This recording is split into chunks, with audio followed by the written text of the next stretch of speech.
Sightseeing, the towns of Panama are hard to beat. Many ancient cultures have merged to create an individual atmosphere that is world-renowned. It's easiest to fly into Panama, and a great many people get their first glimpse of Panama City and Balboa from the air. You just can't help being impressed by the tremendous variety of sights, all jammed into a tiny republic which is just about the size of the state of Maine. It's impressive from the moment you arrive at Tucumán National Airport and get to know the prominent landmarks, such as the building housing the National Assembly and the many examples of modern architecture which are springing up all over the country.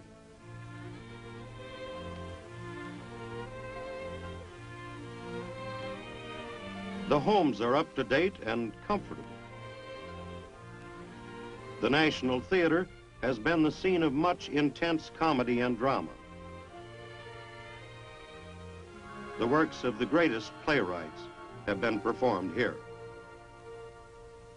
Most of the population of Panama is in its cities, and many thriving businesses make their living through working for the Canal Company. Of the nation's 750,000 population, 60% are of mixed Spanish and Indian blood, sometimes called mestizos. But there are many other races which have contributed to the making of a Panamanian.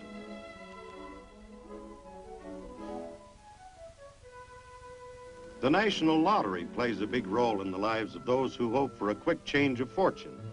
Tickets are sold on street corners, and the high spot comes every Sunday morning at 11 o'clock when the winning numbers are drawn.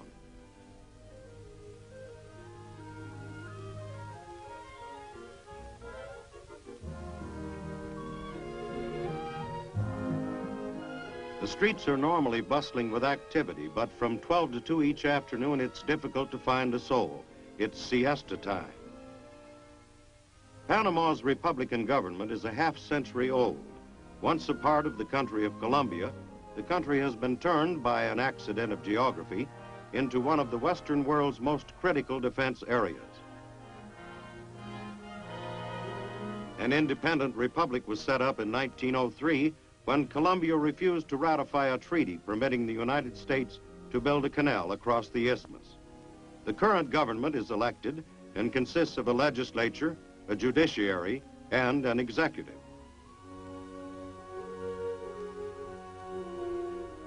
The presidential palace is a showplace which has had many short-term tenants in this land of low political boiling point. Panama has no official army at her command.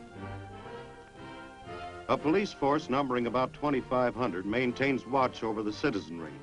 The country receives protection from foreign invasion through the Monroe Doctrine and other treaties which guarantee hemispheric aid.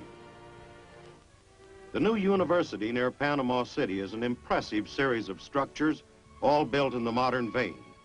Like other countries of Central and South America, Panama has recently awakened to the fact that a higher standard of education is needed if she is to take her place at the council tables of the world.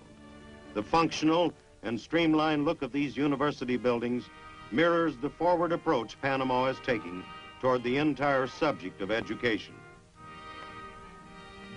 Courses are part of a cooperative education program between Panama and the United States, and they're designed to ensure a free exchange of democratic ideas. The promises of education have brought a new outlook for many, but there are also old beliefs with great influence. Religion is closely tied to the daily life of most Panamanians. Long processions lead to the churches as the holy days are celebrated with great fervor.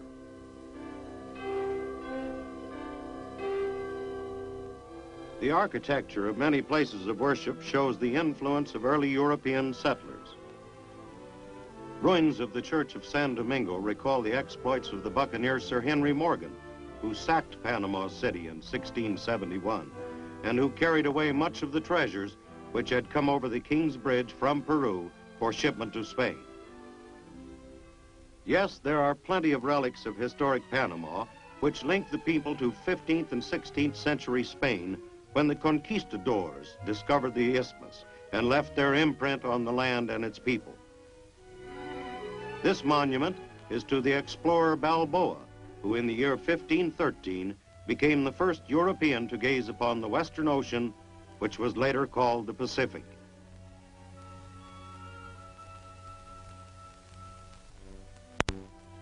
Panama's splendor has many different forms. Scenic beauty is one, and another is at carnival time. Celebrations are held traditionally in the spring as a preface to the Easter season, and they are notable for the intense excitement of the music and dancing.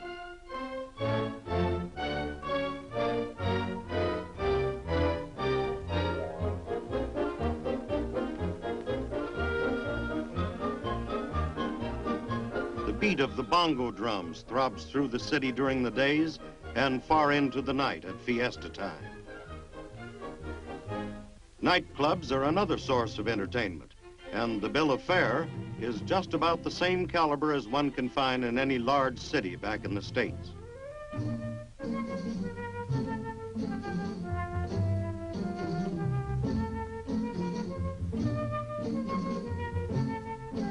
But life in Panama is not all play.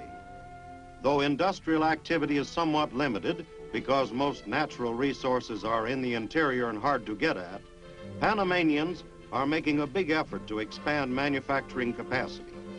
This giant cement plant represents one of the initial attempts to expand to a point where the country will become less dependent on imports and able to exist on what they produce.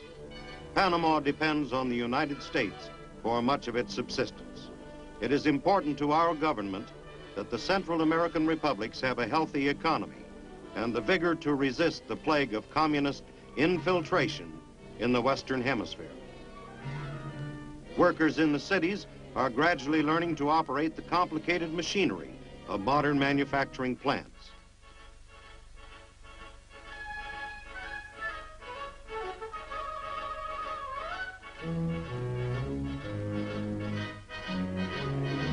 But it is not the same story in the interior, as you discover when you leave the concrete highways and push back into the agricultural regions.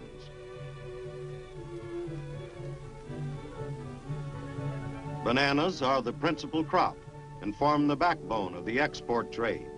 The harvesting machine here is a sharp machete.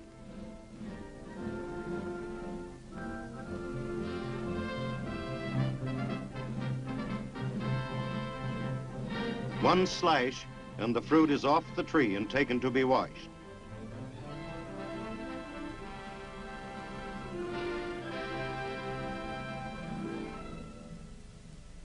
Then it's on its way to be eaten at the tables of the world.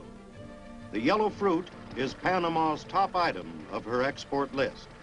Most of the plantations are financed by American business firms, and the United States is the principal purchaser of each crop. The loading onto refrigerated boats is done by means of specially designed conveyors.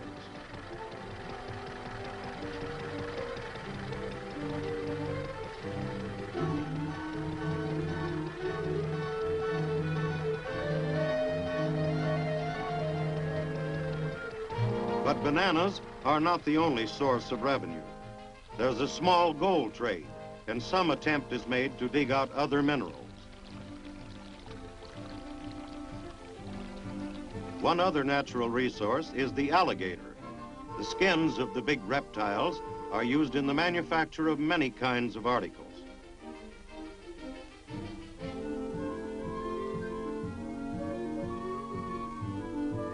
Smaller members of the gator family are used in their entirety.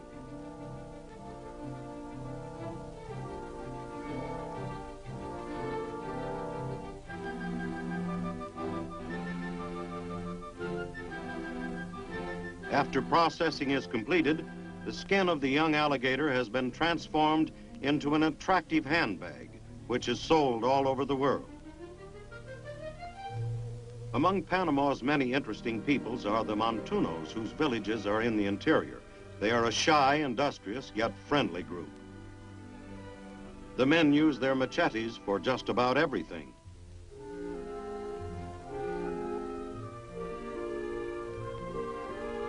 Modern ways of life are taking a long time and making themselves evident in the patterns of the montunos. Coffee is another product of importance.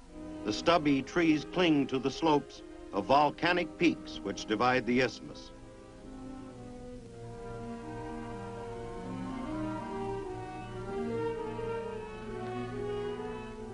The climate of the Cherokee Hills is just right for producing the beans which eventually find their way to the coffee pots around the globe. Even though Panama produces for international consumption, civilization has barely touched an Indian tribe which continues in a primitive way of life on the islands of San Blas. Though citizens of the Panama Republic, the Indians live according to ancient tribal laws and customs.